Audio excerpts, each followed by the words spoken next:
Hey guys, welcome to another long video.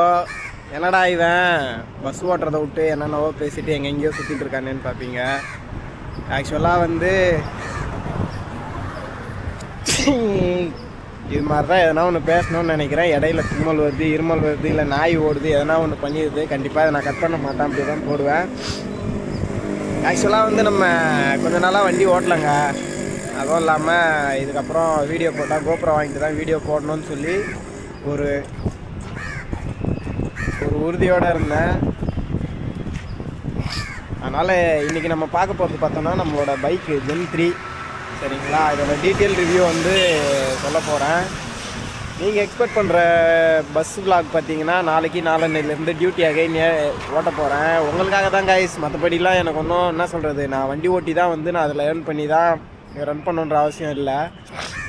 உங்களுக்காக மட்டும்தான் நான் வண்டி ஓட்டுறேன். ஆக்சுவலாக நான் இடையில வண்டி ஓட்டாத போனதுக்கு ரீசன் பார்த்தீங்கன்னா எனக்கு ஹெல்த் இஷ்யூ. அதனால தான் வண்டி ஓட்டுறதையே ட்ராப் பண்ணேன். சரி ஓகே, எவ்வளோ நாள் தான் இப்படியே இருக்கிறது, வந்தோம் போனோன்னு இருக்கக்கூடாது, நம்மளும் சரித்திரத்தில் இடம் பிடிக்கணும் அப்படின்னு சொல்லிட்டு கோப்ரோ வாங்கிட்டோம், பைக் வாங்கிட்டோம்.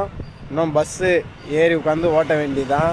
கூடிய சீக்கிரத்தில் உங்களுக்கு நீங்கள் கேட்ட மாதிரி பஸ்ஸு டிரைவிங் விலாக் வரும். இதுக்கப்புறம் பார்த்தீங்கன்னா 11 ஷிஃப்ட்டு, 9 ஷிஃப்ட்டு, 9 மேனுவலு, 8 7 ஏஷியனுன்னு சொல்லி உங்களுக்கு வால்வோ ட்ரீட் மட்டும்தான் இருக்க போகுது.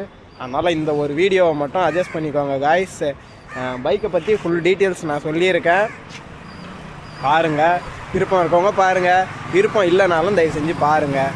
ஏன்னா இதுக்கப்புறம் கேமரா உங்களை நம்பி தான் வாங்கியிருக்கேன். அதனால் கம்பல்சரி நீங்கள் இந்த வீடியோ பார்த்து தான் ஆகணும் காய்ஸ். டீட்டெயில்ஸ் அட்டாச் பண்ணியிருக்கேன், பாருங்கள். ஹே காய்ஸ், இதுதான் நம்மளோட புது டியூக் Gen 3. வண்டிலாம் நல்லா இருக்குதுங்க, குறையே சொல்ல முடியாது. இது ஆக்சுவலாக நான் வச்சுருக்கன்றதுக்காக குறை சொல்லலை. நான் எப்போயுமே மோட்டாரை பொறுத்த வரைக்கும் அந்த மாதிரிலாம் நான் சொல்லவே மாட்டேன். கேடிஎம்மில் ஒன் ஆஃப் த லீடிங் பைக்காக இருக்குது. ஆக்சுவலாக நான் வாங்க போனதுக்கு ரீசனே பார்த்தீங்கன்னா நான் 160 தான் எடுக்கலான்னு போனேன். அதுக்கப்புறம் எல்லாருமே சஜஸ்ட் பண்ணாங்க, ரெஃபர் பண்ணாங்க, 250 போங்க ப்ரோ, நல்லாயிருக்கும் வண்டின்ட்டு. ஆக்சுவலாக லுக்கு வெறித்தனமான லுக்குங்க. உண்மையாலுமே சீரியஸாக சொல்கிறேன், நல்லா இருந்தது. ஆக்சுவலாக அதை இம்ப்ரெஸ் பண்ணி தான் எடுத்தேன். நான் ரேஷ் டிரைவிங்லாம் பண்ண மாட்டேன். இந்த டாப் ஸ்பீடு ஓட்டுறது, முன்னாடி வீலை தூக்கிட்டு போகிறது, பின்னாடி வீலை தூக்குறது, அதெல்லாம் பண்ண மாட்டேன். இந்த வண்டியோட அட்வான்டேஜ் என்னன்னு பார்த்தீங்கன்னா டிஸ்க் பிரேக்குங்க. ஏன்னா டியூக் நான் BS4 வச்சுருந்துருக்கேன், பேபி டியூக் வச்சுருந்துருக்கேன். பிரேக் அடித்தா வாரம். ஆனால் இவங்கிட்ட அந்த பிரச்சனையே கிடையாது. ABS, double piston calibre break. ஆக்சுவலாக இதோட எம்எம்லாம் சொல்லுவாங்க, எனக்கு அதெல்லாம் தெரியவே தெரியாது. எனக்கு டெக்னிக்கலாக சொல்ல தெரியல. ஏன்னா நமக்கு பைக் எல்லாமே புதுசு தான். நான் என்னோடய ஓன் எக்ஸ்பீரியன்ஸை சொல்கிறேன். டிஸ்க் பெருசாக இருக்குது, பிரேக்கோட ரெஸ்பான்ஸ் நல்லா இருக்குது. அந்த ஒரு கான்ஃபிடென்ட் வருது, பிரேக் நம்ம போயிட்டு அடித்தோன்னா நம்ம வண்டி நின்றோம் வாராதுன்னு சொல்லி. அதே மாதிரி ரேடியேட்டர் பார்த்திங்கன்னா கேர்வ்டு ரேடியேட்டர் கொடுத்துருக்காங்க. ஹீட் அப்சர்விங் நல்லா இருக்குது. வண்டி ஹீட்டிங் இஷ்யூ கிடையாது. ஹீட்டிங் இஷ்யூனால் நம்ம BS4 மாதிரி அந்த மாதிரிலாம் கால் கொதிக்கலாம் ஆம்லெட் ஆகலை. ஏன்னா நான் பழைய டியூக் வச்சுருந்ததுனால சொல்கிறேன். பயங்கர ஹீட் ஆகும் அந்த வண்டி எல்லாமே நல்லா இருக்குதுங்க.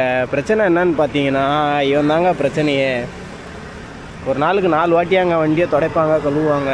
நான் இதுக்கு முன்னாடி R15 V3 வச்சுருந்தேன், வண்டியை துடைக்கூட மாட்டேன். இந்த கலருக்கும் அதுக்கும் ரொம்ப அசிங்கமாக வேறு தெரியுதா. வண்டி ஃபுல்லாக ஓப்பனில் இருக்குது. வண்டியோட முக்கியமான இடமே இது தான், செயின் ப்ராக்கெட் தான். ஏன்னா இதெல்லாம் ரேட் அதிகமாக வரும். எனக்கு தெரிஞ்சு 7,000 8,000 வரும்னு நினைக்கிறேன். பார்த்தோன்னா இப்போ தான் அரை மணி நேரத்துக்கு முன்னாடி தாங்க வாட்டர் வாஷ் பண்ணி வண்டி எடுத்துகிட்டு வந்தேன். சரி வீடியோ எடுக்கலான்ட்டு பார்த்தா இந்த மாதிரி இருக்குது. இது டெய்லியுமே இப்படி தான் ஆகுது. இந்த டயர் அகர் இந்த வண்டியில் வராதுங்க. இது நான் எக்ஸ்ட்ரா ஃபிட்டிங் பண்ணது. இது பார்த்தீங்கன்னா யூடியூபர் ஒருத்தர் இருக்கார், மிஸ்டர் ஃப்ளாஷ்னு சொல்லி, அவர்கிட்ட தான் வாங்கினேன். 1700 சார்ஜ் பண்ணார். நல்லாயிருக்கு, குவாலிட்டி ஒரிஜினல் கேடிஎம் தான் சொல்லி கொடுத்தாரு. இது போடுறதுக்கு முன்னாடி வரைக்கும் பார்த்தீங்கன்னா இந்த வீல் ஆர்ச்சி ஃபுல்லாக சேர் அடிக்கும். வண்டி எடுத்தே ஒரு வாரம் தான் ஆகுது. ஆனால் எனக்கு நான் இதை டெலிவரிலேயே இஷ்யூ ஃபேஸ் பண்ணது பார்த்தீங்கன்னா இந்த பிரேக் லிவரு, கிளச் லிவரு எப்படி ஆடுது பார்த்தீங்களா, பயங்கரமாக வைப்ரேட் ஆகுது ரன்னிங்கில். இதெல்லாம் ஃபஸ்ட் சர்வீஸில் சொல்லி இது பண்ணோம். ஆக்சுவலாக நான் எடுத்து ஒரு 150 கிலோமீட்டர் வரைக்குமே பின்னாடி பிரேக் நல்லா கல் மாதிரி இருந்தது, சஸ்பென்ஷன்லாம் டைட்டாக இருந்த மாதிரி இருந்தது. அதுக்கப்புறம் ஓட்ட ஃப்ரீ ஆயிடுச்சு. அதே மாதிரி ஹெட்லைட் விசிபிலிட்டியும் நல்லா இருக்குதுங்க. ஆக்சுவலாக நான் ஃபிலிம் ஒட்டியிருக்கேன், பிளாக் ஃபிலிம் ஒட்டியிருக்கேன், வண்டியோட லுக்கு நல்லா இருக்கும்னு சொல்லி. இதை ஒட்டியுமே நல்லா தான் இருக்குது, ஆனால் ஃபஸ்ட் அளவுக்கு இல்லை. ஆனால் இது ஒட்டாமல் இருந்தால் இன்னும் நல்லா பளிச்சுன்னு இருந்தது. நான் என்ன பண்ணிட்டேன், பிபிஎஃப் ஓட்டுறேன்னு சொல்லி வண்டியை நாசி பண்ணிட்டேங்க. அவங்களுக்கு பார்த்தீங்கனாலே தெரியும், புள்ளி புள்ளியாகிடுச்சு, ஏர் கிராக் ஆகிடுச்சு. ஆக்சுவலாக நம்மக்கிட்ட ரெகுலராக உங்ககிட்ட நம்ம எப்போயுமே ஸ்டிக்கர் ஒட்டுவோம். ஆக்சுவலாக இந்த வண்டியில் என்னன்னு தெரில, சொதப்பிட்டாங்க. அதனால் எனக்கு ஒன்றும் பெருசாக தெரில. ஃபினிஷிங்லாம் நல்லா இல்லைங்க, நிலம்லாம் பார்த்தீங்கனாலே தெரியும். ஃபினிஷிங்லாம் சுத்தமாக சரி கிடையாது. மற்றபடி வந்து சேக்காப் சரி எல்லாமே நல்லா இருக்குது. வண்டியோட ரேட்டு பார்த்தீங்கன்னா வந்து 2,70,000 பக்கம் வந்தது. எனக்கு ஆனால் இஎம்ஐ ஃபேன்சி நம்பர் எடுத்தேன் 888 சொல்லி எல்லாமே சேர்த்து பார்த்தீங்கன்னா 3,4-3.5 பக்கம் வரும். ஆக்சுவலாக நான் ஏன் இந்த கஸ்டமைஸ்டு நம்பர் பிளேட் போட்டிருக்கேன்னா, எனக்குன்னா ஒரிஜினல் நம்பர் பிளேட் வரலங்க. அதனால் வந்து நான் இதை போட்டிருக்கேன். ஒரிஜினல் நம்பர் பிளேட் வந்தாலுமே நான் இதை மாட்ட மாட்டேன். என் தலைவர் இருக்கார், என் இன தலைவன். அதனால் கண்டிப்பாக இதை நான் மாற்ற மாட்டேன். ஃப்ரண்ட்டில் கம்பல்சரி மாற்றிடுவேன். இந்த இடம் இன்னும் ஒருத்தருக்கு வந்து காலி இருக்குது, வீரப்பன் ஐயா ஓட்டணும். ஆக்சுவலாக வீரப்பன் அப்படின்னாலே வந்து ஜாதியை இழுக்கிறாங்க. வீரப்பனோ அம்பேத்கரோ அவங்களுக்கும் ஜாதிக்கும் சம்மந்தமே கிடையாதுங்க. அவங்க எல்லாமே வந்து போராளிகள், அவ்வளோதான். எல்லாருமே வந்து அவங்கள வந்து ஜாதி தலைவர்களாக மாற்றிட்டாங்க. அப்படி கிடையாது. அவங்கவுங்களுக்கு யாரோட இன்ஸ்பிரேஷனோ அவங்கள ஒட்டிட்டு போயிடலாம், சரிங்களா? அதனால் வந்து ஜாதியை மறப்போம், மனித நேயத்தை ஏற்றுக்கொள்வோம். தேவையில்லாமல் பேசுகிறேன்னு நினைக்கிறேன். சரி, கேட்டுக்கோங்க, வேறு வழி இல்லை. இதெல்லாம் பார்த்தீங்கன்னா பிபிஎஃப் ஓட்டினதெல்லாம் பார்த்தாலே நல்லா தெரிஞ்சு பாருங்கள். மற்றபடி வண்டி ஹீட் ஆகலைங்க, மைலேஜ்லாம் நல்லா தருது. எனக்கு பார்த்தீங்கன்னா சிட்டிக்குள்ளே தான் ஓட்டிகிட்ருக்கேன். எனக்கு 32.7ன்னு காட்டுதானா, 30க்கு மேலே தாங்க தருது. ஓடோமீட்ரு பாருங்கள், 393 கிலோமீட்டர் ஓட்டியிருக்கேன். ஓவரால் இட்ஸ் குட்டுங்க. இந்த வண்டி வந்து ஒர்த்து தான். வாங்கணும்னு நினைக்கிறவங்க தாராளமாக வாங்கலாம். அதே மாதிரி இதில் பார்த்தீங்கன்னா நிறையா ஆப்ஷன்ஸ் கொடுத்துருக்காங்க. நம்ம உள்ளே போனோன்னா எல்லாமே riding mode A to Z எல்லாமே இருக்குது. எல்லாத்தையுமே நம்ம கஸ்டமைஸ் பண்ணி வச்சுக்கலாம். இதெல்லாம் வந்து ரெகுலராக எல்லா யூடியூப் சேனல்லையுமே போட்டிருப்பாங்க. இதெல்லாம் நான் எதுக்கு போட்டுவாங்களே, போர் அடிக்க விரும்பலை. ஏன்னா இதெல்லாம் நீங்களே பார்த்துருப்பீங்க. அதனால் என்னோடய பர்சனல் எக்ஸ்பீரியன்ஸ் வந்து என்னென்னு பார்த்தீங்கன்னா, ஒரு 8 வீலு 9600S அளவுக்கு ஒர்த்து இல்லைனாலும் வண்டி ஒர்த்து. ஏன்னா நான் வந்து பேசிக்காக வந்து நான் பைக்கர்லாம் கிடையாதுங்க. எனக்கு அதெல்லாம் இன்ட்ரெஸ்ட்டே கிடையாது. உங்களுக்கே நான் ஃபாலோ பண்ணுற எல்லாருக்குமே தெரியும், நம்ம ஒன்லி ஆம்னி பஸ். அதனால் சரி, ஓகே. யாரா இவன்? ஏய், நீ யாரா? அதனால் வந்து சரி, ஓகே, நம்ம பண்ணணும்னு முடிவு பண்ணிட்டோம். என்ன பேசினாலும் பேசிட்டு போயிடுவோம். நான் இந்த வியூஸ் போகிறது அதை பற்றிலாம் நான் கவலைப்படவே மாட்டேங்க. ஏன்னா நம்ம என்ன சொல்கிறது, நடக்கிறது எல்லாமே நல்லதுக்கு தான். Hope for the best. ஆக்சுவலாக வந்து நீங்கள் எக்ஸ்பெக்ட் பண்ணுறது எல்லாமே வந்து அடுத்த வீடியோவிலேருந்து வரோங்க. நம்ம இந்த மாதிரி வந்து நம்மளோட என்கிட்ட இருக்கிறத வந்து நான் உங்களுக்கு சொல்லிட்டேன்னா நெக்ஸ்ட்டு அடுத்தடுத்து போயிட்டே இருக்கலாம். ஏன்னா எல்லாருமே வந்து கமெண்டில் கேட்குறாங்களா, அதனால தான் சரி ஓகே பைக்கை போடலாம் அப்படின்னு சொல்லிட்டு பைக் எடுத்துகிட்ருக்கேன். ஆக்சுவலாக வந்து நாளைக்கு இல்லை நாளன்னைக்குங்க, அதுக்கப்புறம் பஸ் கண்டென்ட்டாக தான் வரும். வால்வோ 11R ஷிஃப்ட்டு இல்லை 9600S தான் நம்ம ஓட்ட போகிறது, நெக்ஸ்ட்டு கண்டினியூ பண்ணுறது. அது எல்லாமே உங்களுக்கு திரும்பி பழைய மாதிரி வந்து how to drive Volvo bus 11R shift 9600Sன்ட்டு இதுக்கப்புறம் வந்து வால்வோ கண்டென்ட் ஆம்னி பஸ் கண்டென்ட்டாக தான் வரும்.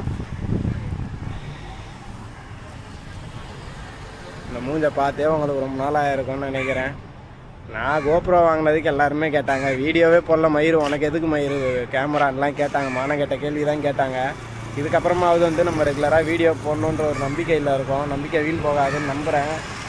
எங்கள் ஊரில் வச்சு எடுத்துகிட்ருக்கேன்னா எல்லோரும் என்னடா பைத்தியக்காரன் சம்மந்தமே இல்லாமல் நின்று பேசின்னு இருக்கான் அப்படின்றாங்க. அவன் பார்வை அப்படி தான் இருக்குது. ஏதோ வேலை செய்கிறோன்றதுக்காக வந்து கண்டுக்காமல் போகிறாங்க. கண்டிப்பாக வீட்டாண்ட போனால் கண்டிப்பாக கலாய்ப்பாங்க. இருந்தாலும் கலாய்க்கிறாங்கன்னா கலாய்ச்சிட்டு போட்டோம், நமக்கு ஒன்றும் பிரச்சனை இல்லை. சொல்லணும்னு நினச்சேன், சொல்லிட்டேன் காய்ஸ். ஒரு வழியாக இந்த கேமராவோட ஆங்கிள் இஷ்யூவை கரெக்ட் பண்ணியாச்சு. ஆக்சுவலாக என்னென்னா, நான் வந்து ஸ்டாண்டர்ட் மோடில் வச்சு எடுத்துன்னு வந்துருக்கேன். அல்ட்ரா வைடு, அதாவது வைட் ஆங்கிள் வச்சா தான் வந்து கரெக்டாக அது ஃபோக்கஸ் ஆகுது. வண்டிலாம் பிக்கப்லாம் சொல்லவே வேண்டாங்க. பாருங்கள் போதா.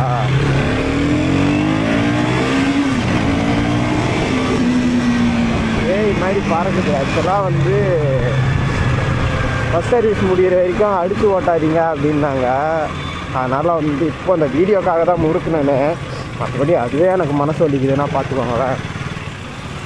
பஸ்ஸுலாம் 100, 110, 120லாம் ஓட்டும் போது எனக்கு அந்த பயம் தெரியாதுங்க. ஆனால் பைக் ஓட்டும் போது வந்து எனக்கு பயன்றதை விட எதுனா ஒன்றுனா வந்து நமக்கு அங்கே வந்து திரும்பி வந்து அந்த தப்பை வந்து சரி பண்ணுறதுக்கான சான்ஸே கிடைக்காது. அதனால் இந்த பைக் வந்து நம்ம 3.5 லட்ச ரூபா கொடுத்து வாங்குகிறோன்னா இதை வந்து நம்ம என்ஜாய் பண்ணுறதுக்கு நம்ம வச்சு இதை அனுபவிக்கிறதுக்காக தான் நம்ம இதை வாங்கிறது. எதுனா ஒன்றுனா கையை உடச்சுன்னு காலை உடச்சுன்னு உட்கார்றதுக்காக நம்ம வந்து இவ்வளோ பணம் போட்டு வாங்குகிறோம். அதனால் எனக்கு வந்து அதில் உடன்பாடு இல்லை. ஜஸ்ட்டு ஒரு கெத்தாக வச்சுருக்குமா, நல்லா ஓட்டணுமா, என்ஜாய் பண்ணணுமா, அந்த மாதிரி தான். ஓப்பனாக சொல்லணுன்னா சீன் போடணும், அவ்வளோதான். வச்சுட்டு நல்லா சீன் போட்டுமா, கெத்தாக இருந்துமா அப்படின்னு இருக்கணும். அதை விட்டு ரேஸை ஓட்டுறேன், அதை ஓட்டுறேன், இதை ஓட்டுறேன்ட்டு கீழே உண்டு கைக்காலை உடச்சுன்னு உயிர் போயிடுச்சுன்னா நமக்கு ஒன்றும் இல்லைங்க, செத்துருவோம். உயிர் போட்டதுக்கப்புறம் நமக்கு என்ன இருக்குது சொல்லுங்க. ஆனால் நம்ம கூட இருக்கவங்களாம் ரொம்ப கஷ்டப்படுவாங்க. ஏன்னா நம்ம பல இழப்புகளை பார்க்குற ஒருத்தவங்க வந்து இல்லைன்னா அந்த இடத்த வந்து யாராலையுமே ரீப்ளேஸ் பண்ண முடியாது. அதனால் வந்து பைக்கை வந்து என்ன சொல்கிறது, சேஃப்டியாக ஓட்டிக்கணும், அந்த இடத்துக்கு தகுந்த மாதிரி ஓட்டணும்.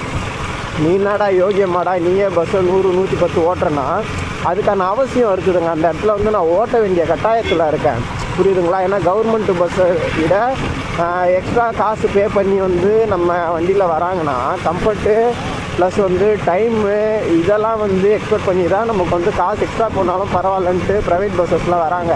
அப்படின்னும் போது அந்த கஸ்டமரோட ரியலபிலிட்டியை வந்து நம்ம பக்க வச்சுக்கணும். நம்ம அந்த இடத்துல போயிட்டு 60, 65 கவர்மெண்ட் பஸ் மாதிரி ஓட்டின்னு இருந்தோம்னா தாட்டி வருவாங்களா, வரமாட்டாங்க.